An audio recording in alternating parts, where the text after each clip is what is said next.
আজকাল আমাদের সবার বাড়িতেই রাত্রের দিকে রুটির সাথে খাওয়ার জন্য বা পরোটার সাথে খাওয়ার জন্য এরকম একটা তড়কা হয়ে থাকে। তা আজকে আমি যেভাবে বানিয়েছি ঠিক এই রেসিপিতে একবার বানিয়ে দেখতে পারেন বন্ধুরা। এইভাবে তড়কাটা বানালে কিন্তু একদম দোকানের মতন হয়। আজকে আমি প্লেন তড়কা বানিয়েছি, এগ তড়কা নয়। এই প্লেন তড়কাটা আমি কিভাবে বানিয়েছি আপনাদের সঙ্গে শেয়ার করছি।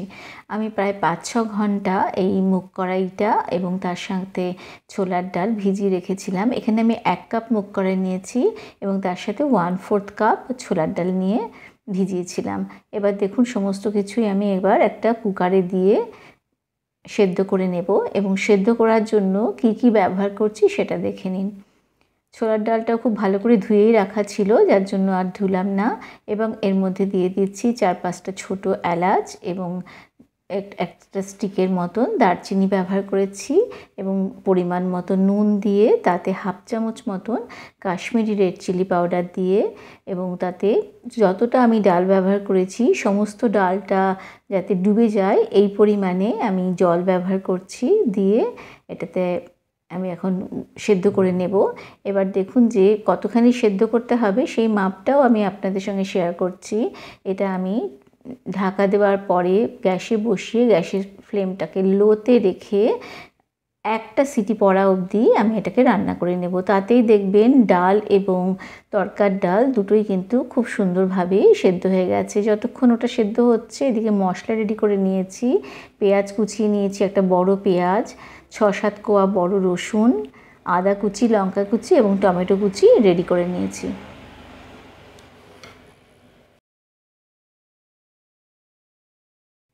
পুরো গলেও যায়নি আবার কিন্তু শক্তও নেই, একদম খুব সুন্দরভাবে ডাল এবং তড়কা দুটোই সেদ্ধ হয়ে গেছে। এবার আমার সব কিছু রেডি হয়ে গেছে, চলুন কিভাবে রান্নাটা করছি দেখাচ্ছি।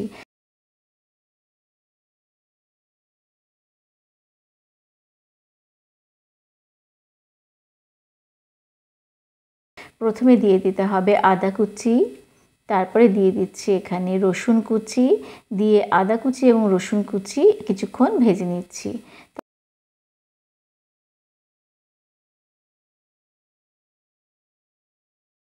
তারপরে এতে দিয়ে দেব আমি 1/2 চামচ মতন গোটা জিরে, সেটা দিয়েও আরও কিছুক্ষণ ভেজে যখন রসুনটা ভাজা হয়ে আসবে এবং আদাটাও ভাজা হয়ে আসবে তখন এটাতে আমি অ্যাড করে দেব কুচিয়ে রাখা পেঁয়াজটা।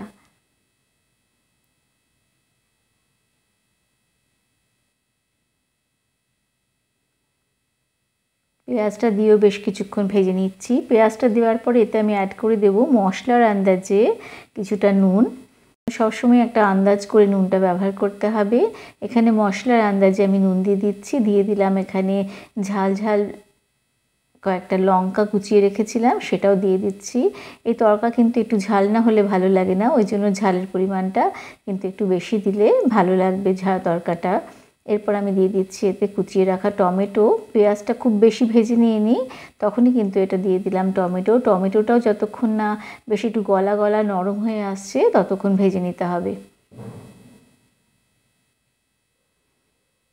এইভাবে দেখুন বেশ কিছুটা নরম হয়ে এসেছে আমার টমেটো এবং পেঁয়াজটা। তখন আমি এতে দিয়ে দিচ্ছি ধনে গুঁড়ো, জিরে গুঁড়ো, সব কিছু 1 চামচ মতন আন্দাজে দিচ্ছি। আন্দাজ করে হলুদ দিয়ে দিলাম এবং 1/4 চামচ আমি এখানে রেড চিলি পাউডার ব্যবহার করেছি ঝালের জন্য।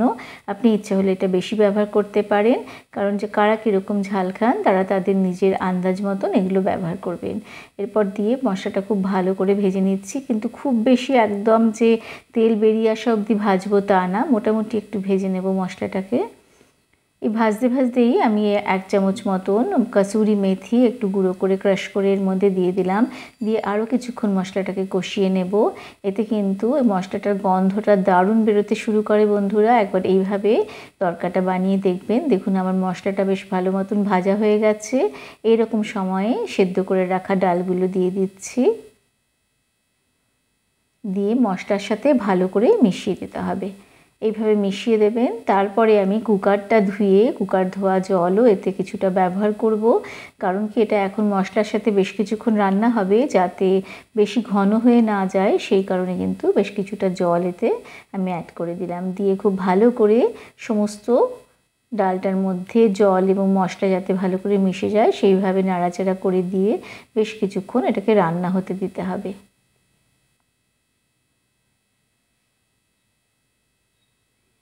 বেশ কিছুক্ষণ রান্না করে নিয়ে ওপর থেকে কিছুটা কাসুরি মেথি আরও দিয়ে দিয়েছি। দেওয়ার পরে এর মধ্যে আমি দিয়ে দিতে হবে কিছুটা ধনেপাতা কুচি। এই ধনেপাতা কুচি, কাসুরি মেথি এগুলো না দিলে কিন্তু তরকার সেই গন্ধটা আসে না বন্ধুরা।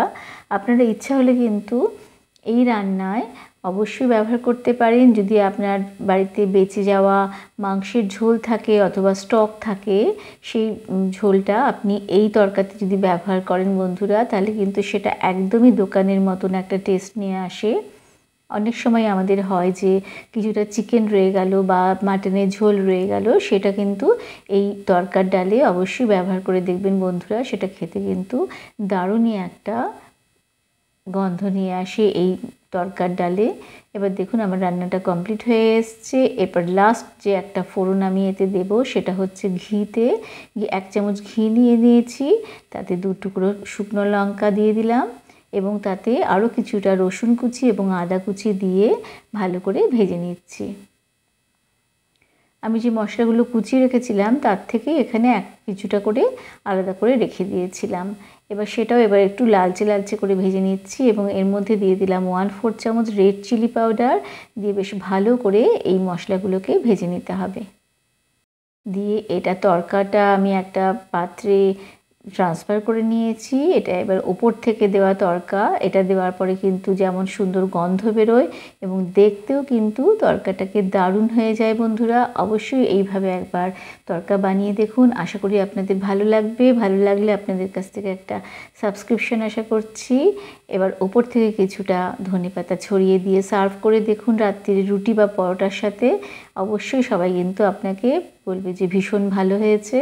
অনেক ধন্যবাদ বন্ধুরা যারা ভিডিও দেখছেন এবং দেখেন, এবং যারা নতুন সাবস্ক্রাইবার তাদেরকেও অনেক ধন্যবাদ জানাচ্ছি।